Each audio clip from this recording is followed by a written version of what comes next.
Hi, everyone. My name is Michael Clifton, and I'm the product owner for Integral. I've been with Certara since 2020, and before that, I worked as a pharmacokinetic research scientist for over 15 years. For today's webinar,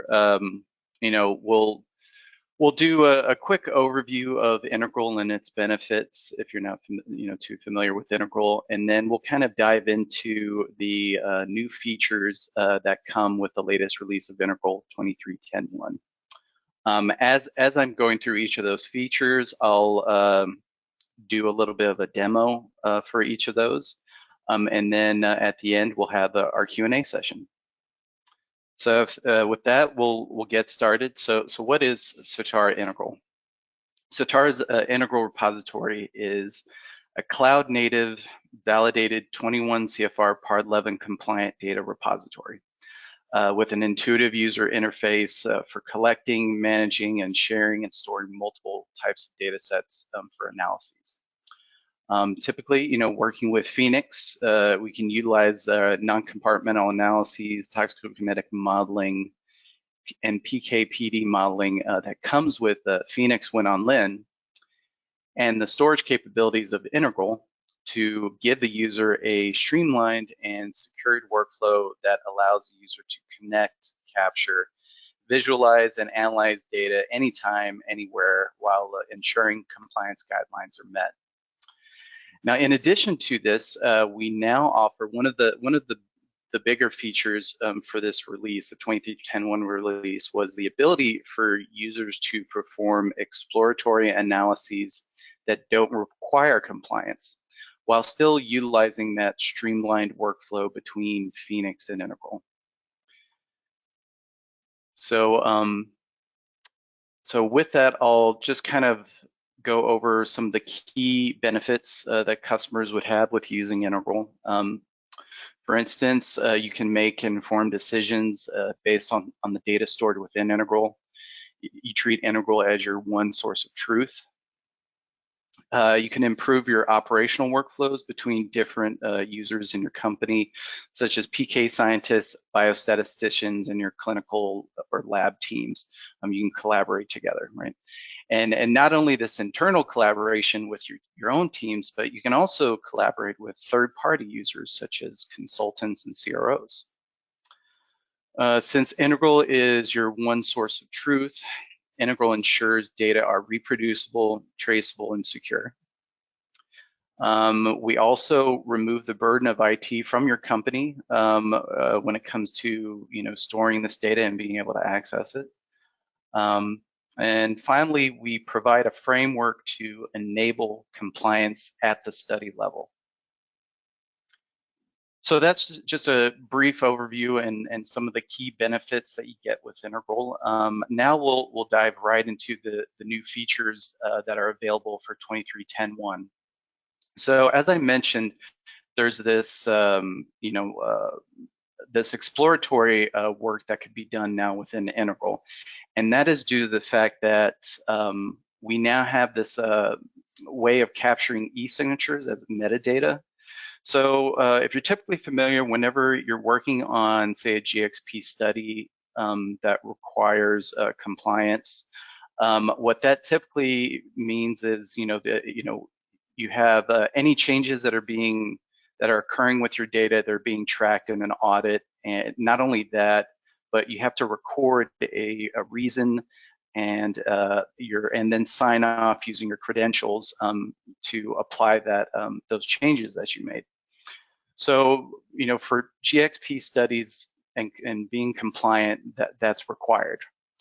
But if you're, say, a user that needs to perform exploratory work where you may not be submitting it to the FDA, or you just want to, there might be a study that you worked on that failed, so you're not going to submit it, but you want to use that data for exploratory work, you still liked what you saw and you could do some additional things with it without the burden of having to sign for every change that you make, right? And, there's only certain moments where you actually require that. And that's where within Integral, as you can see here, we now capture this e-signature required as metadata. And as you can see, we can differentiate between the two different types of study folders that you could have.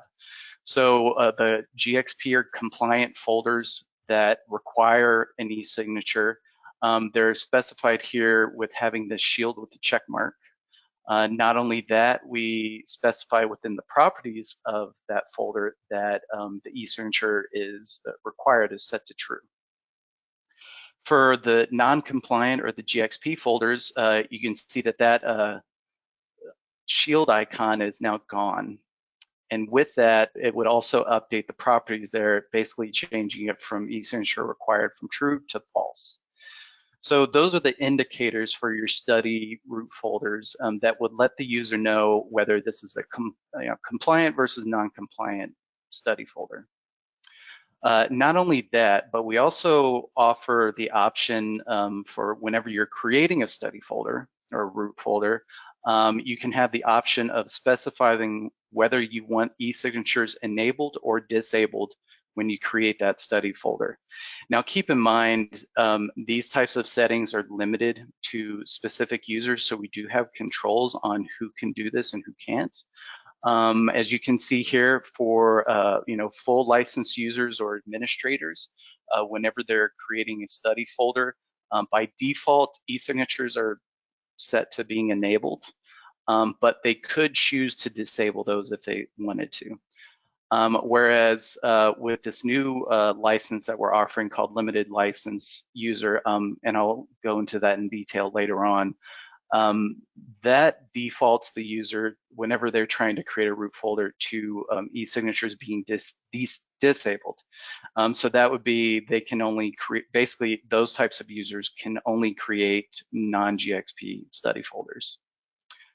So not only that, but for some users who already have a compliant folder created, say, like I mentioned before, the study failed, but they still liked the data that they had, and they might want to continue working within that folder, but they don't need to submit it to the FDA. They can treat that work as being non-compliant. We offer this ability to disable the e-signatures for that root folder after it's been created. And as you can see here, this is limited to full licensed users who are the folder owner or administrators. Only they can disable these e-signatures. And excuse me, and once those e-signatures have been disabled, the important thing is they can no longer be re-enabled. So once they're disabled, they're disabled. So that's a important thing to remember when making those changes like that. So not only that, for this update that we did with e-signatures, we also updated the UI to enhance the way these icons look next to the folders. So you can see we have this shield icon specifying that it's a compliant study folder, but you can see it's actually to the right of the folder. And we've done the same thing here with both the lock and blinded symbols, just to make it easier for the user to be able to tell if that folder is locked or blinded. If you're familiar with Integral before, you probably remember that those icons would usually appear within the folder and maybe up in a particular corner of the folder, and it was very small and hard to look at. So, so with this update, it makes it a lot easier to see. So I'm just going to briefly show you how you would go about making some of these changes within Integral. So I'm just going to go ahead and log in.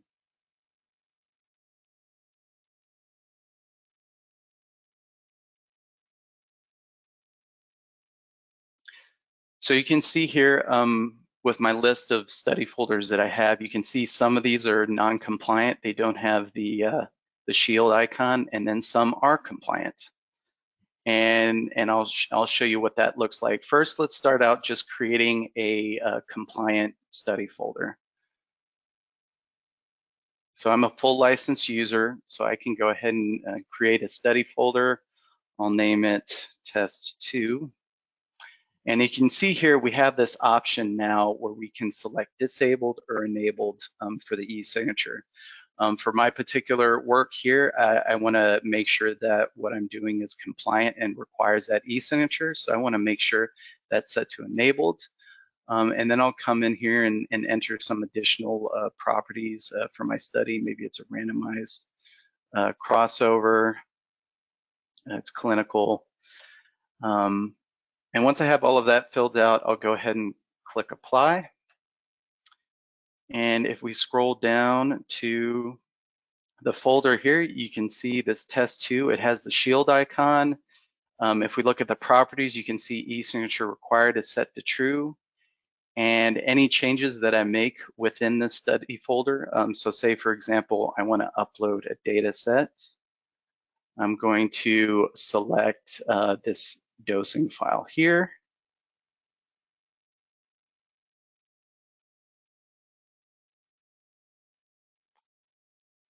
So it asked me for a reason, uploading data for analysis. I enter my reason,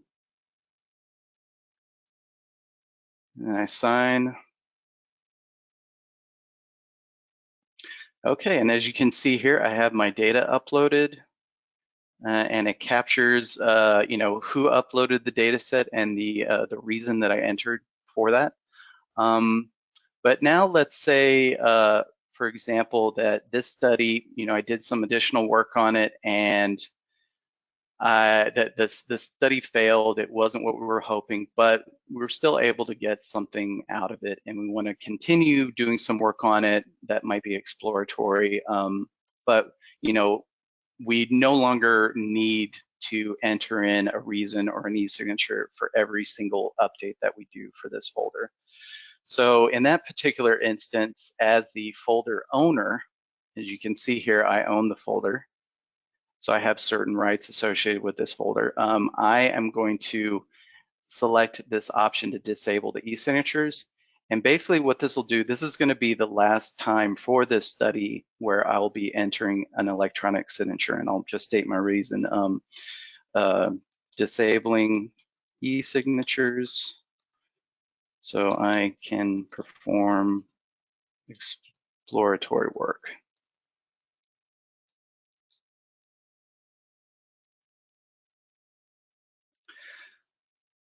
So I'll apply that. And as you can see, this test 2 folder has been updated. It no longer has that shield icon. If we go to the properties here, we can see that, that the e-signature required is set to false. And not only that, if I were to generate an audit report for this particular folder, if I generate that and open up the PDF that gets generated with that, you can see that the audit report will also state the fact that no e-signatures are disabled for the root folder. So we have all of those changes being tracked and captured within the system. But now the good thing is, now that I don't have to, enter in this this reason or e-signature every time I make a change, I can, perform all these actions now without the need for that. So let's say I'll upload this log file. So I'll select upload. And as you can see, I didn't have to enter in my credentials for that.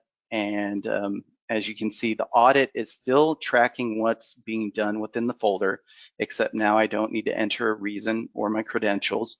The system is still kind of capturing a reason for you though. So since I uploaded this file, you can see the system provides itself its own reason. So file uploaded to folder data, right? So that is essentially the one of the big things that we did for this the new release is e-signature, and I'll just kind of touch on some of the other updates that we did in order to better suit having this new feature with the e-signature metadata. So if I go back to my slides.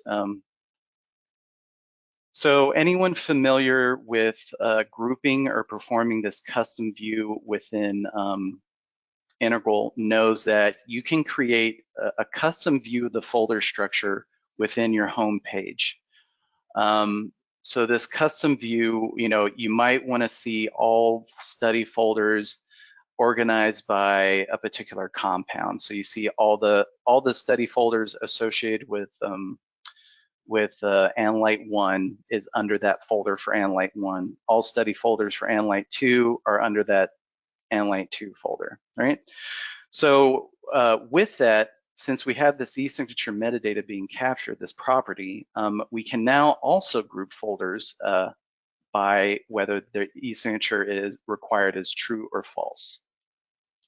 Not only that, we've also made an update to our filter feature that allows us to filter out the folders within your home screen based off of whether e-signatures are required or not.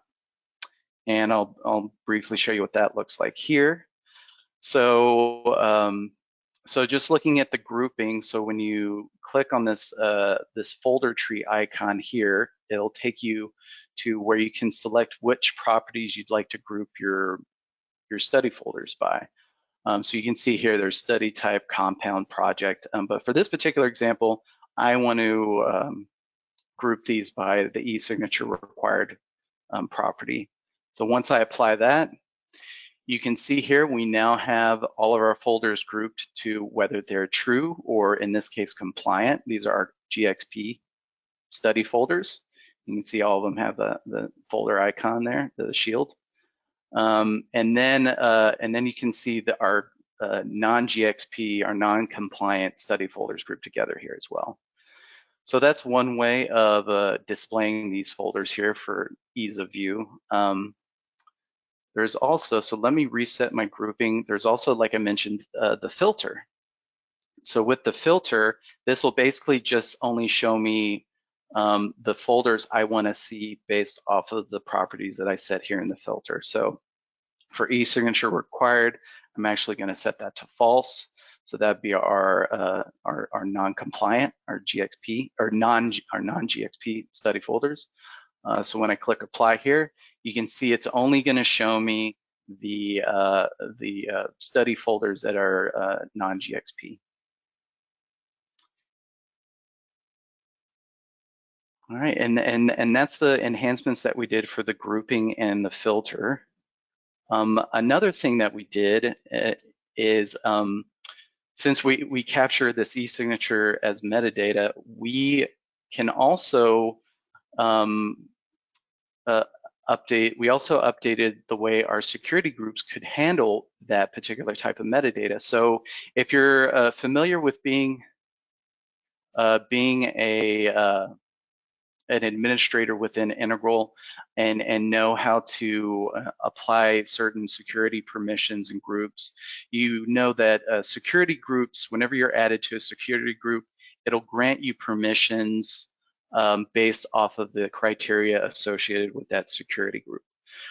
So now with that we capture e-signature metadata, we can now specify that as criteria for the security group. So you can see here in the example screenshot I'm showing, for this security group, I'm using a folder, I want this to grant permissions or essentially access for the user to study folders where e-signature required equals true. And then that would, grant the user access to folders meeting that criteria, and then grant them particular permissions based off of what you selected in this security group. So that's the enhancement that we did for the security groups using this e-signature property. And now we get into new licenses that we have added to Integral to better support this GXP versus non-GXP work within Integral. So that would be a limited license and limited partner.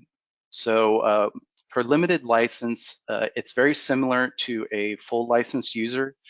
They have all of the same permissions, but with currently with one difference, and that is that they only have write access to folders where e-signature required is equal to false. Basically saying that they only have write access to non-GXP study folders or non-compliant study folders. So this keeps the user from making any changes to GXP folders and limits their work really only to non-GXP study folders.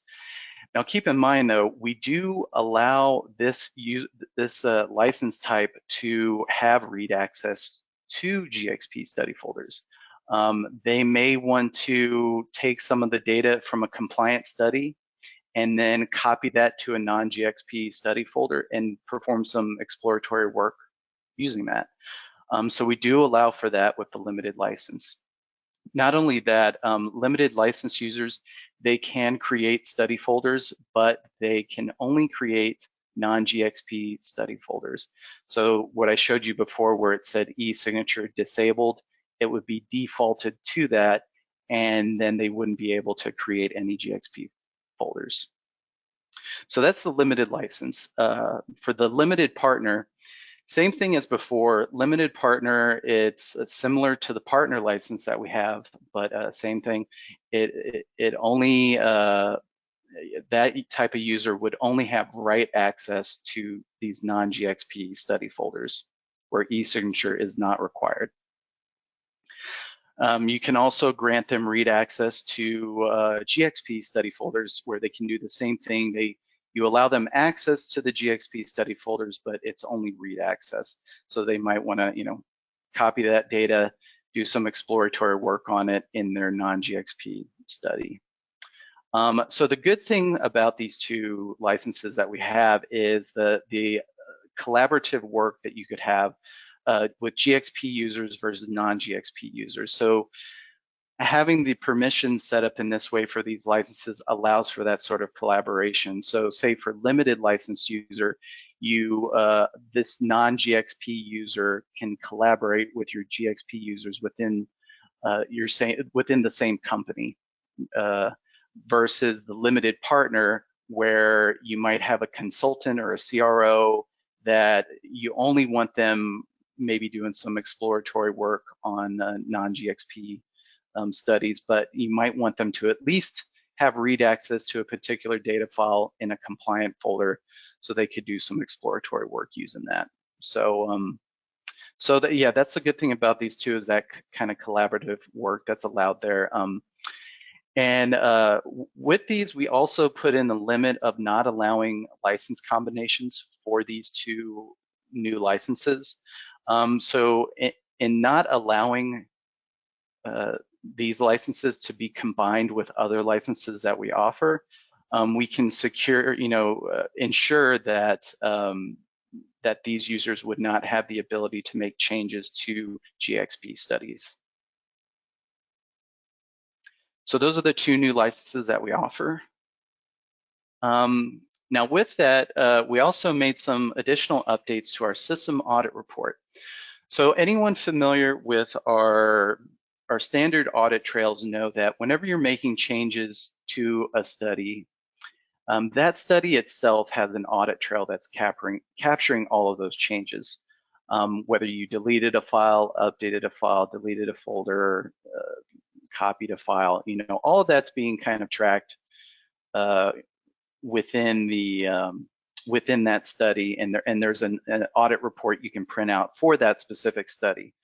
But some people might want to see, okay, well, I want to see how many times has a delete been performed across many studies, and that's difficult to do at a per study level because you'd have to go to each study and look to see if they say performed a delete within that study, and that can be time consuming.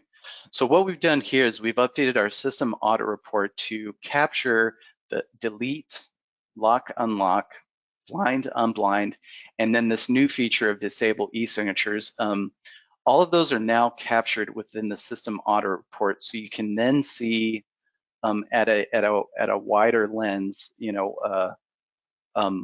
who did what and where for multiple folders.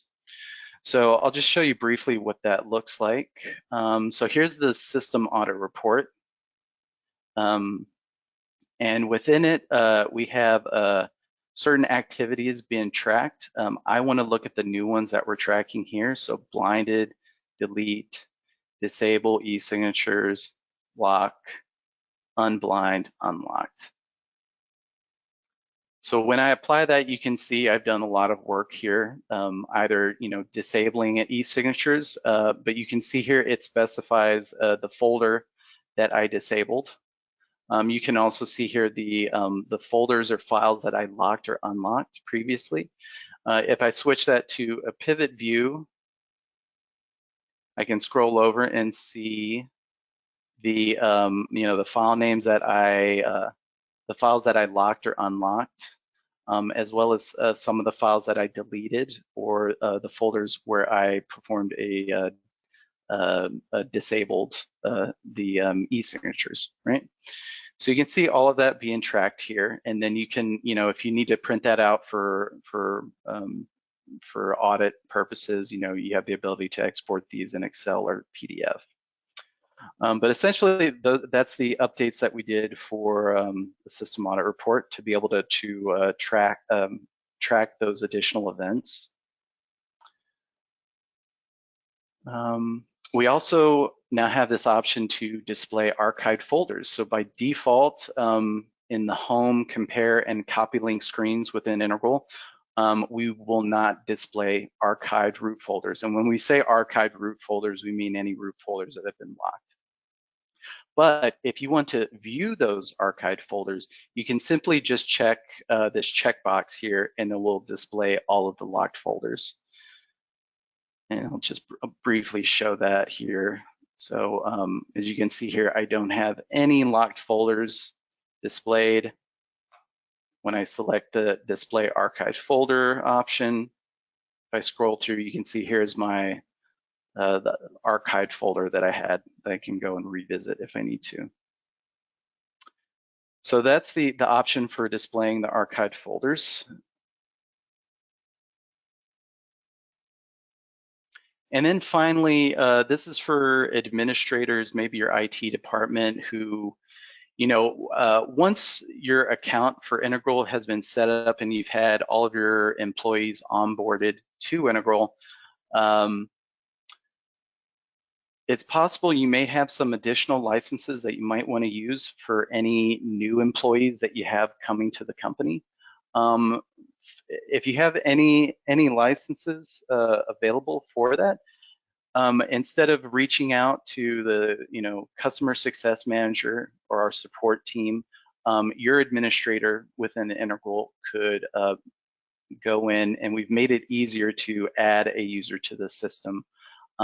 Here, you would just simply all you would need to do is just enter in their email, first name, last name, and then select whether they need to be sent an activation email so they can activate their account, or if they want to use their SSO credentials for every time they perform an e-signature action, they could use that.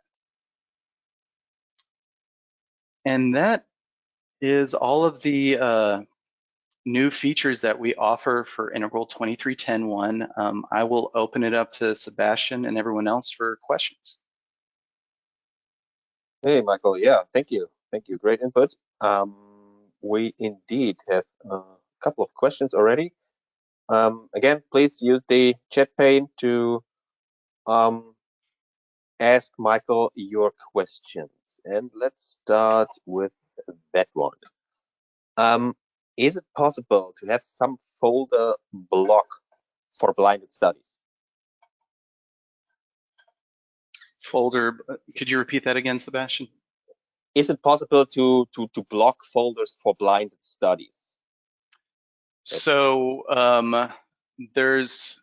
so being able to blind a folder is a permission in itself. So if you don't want to if you don't want anyone to blind the folder, then you just need to make sure that they are not granted that blind permission, essentially.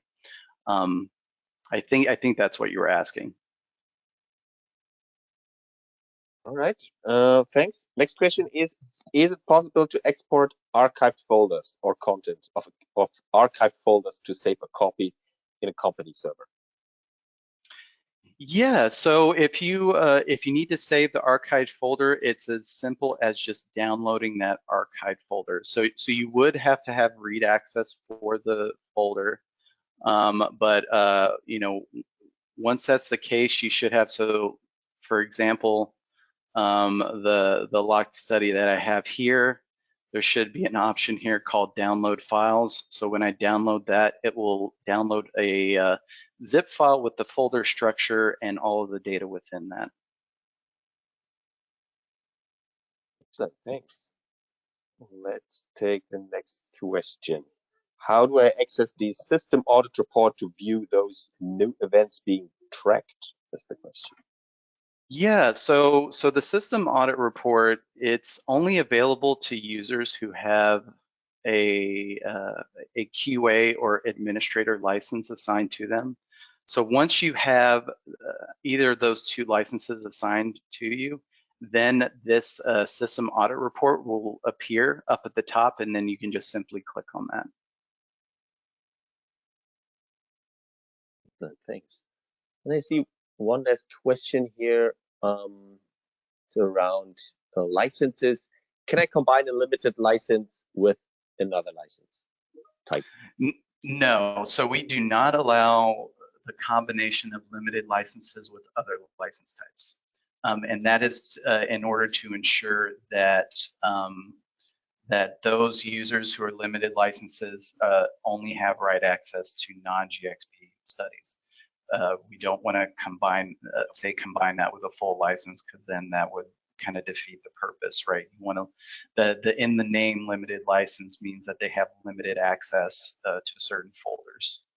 In this case, it's they would only have read access to GXP studies, and then write access to non-GXP studies. And ensuring that, we need to make sure that those licenses can't be combined with any others. All right, great. Thanks for the answer. That was it. I see no more questions from the audience. In case you have more questions, there's more question coming in. What is the blind, unblind option doing exactly? Only the user having activated the blind status can see the data? Yeah, so when you're blinding a file or a particular folder, what that's doing is it's hiding the contents from the user's view. So you wouldn't. So say for example,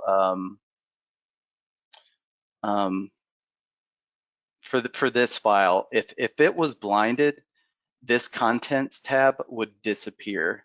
So if this file was blinded from my view, I wouldn't be able to see this contents tab. I would only be able to see properties, history, and permissions. Not only that, I also wouldn't be able to download this file. So that this download option that you see here, this would also disappear if it were blinded. Right, excellent. So, but now I don't see any more questions. In case you have more questions you want to ask Michael, please feel free to reach out to your account person or to Michael directly, and he will be happy to address your question and help you out. I think we can wrap it up for today. Thank you, Michael, for that great presentation. Thank you for the audience. Again, we will send you the recording in a few days.